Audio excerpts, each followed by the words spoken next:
Hi guys, today in this video we're going to see what are tuples in Python. So tuples are um, represented by brackets like this, and we can store any kind of value we want: a string, a list, an integer, whatever we want. Um, and one more thing, tuples are immutable. That means we cannot change the value of any element inside the tuple. Now, for example, we want the number of elements inside this tuple. We can say print, and we can use the len function, then a, and run the code. As you can see, we got the value 4, and it has 4 elements. Now, if I want, if there are only integers in the tuple like this, and we want the maximum value present inside the tuple, you can say print and use the max function, max a, small a. Similarly, for the minimum value, we can use the function min. Let's run, and the minimum value is 1. Now, just like lists, if we want um, the element present at index 1, we can say print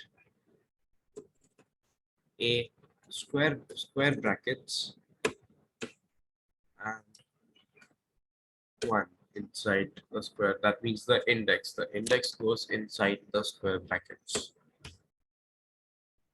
So the value 2 has the index 1.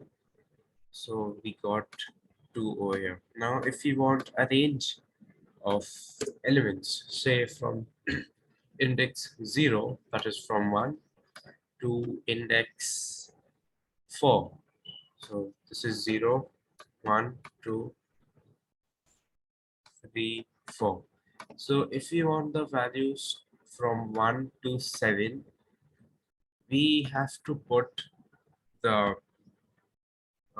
beginning index, that is 0, the colon, and then if we want the elements till 7 and it is the 4th index, so we put 5 over here. Now similarly, if I wanted till index 3, I would put 4 over here. So let's run this code. As you can see, we have the elements from 1 to 7. Now, there is one more function that is called sum, and which gives the sum of um, the integers present inside the tuple. Let's run this. As you can see, the sum of the integers inside is 35, so we get 35. So these are some basic functions used with with tuples. Thank you for watching this video. Take care. Bye bye.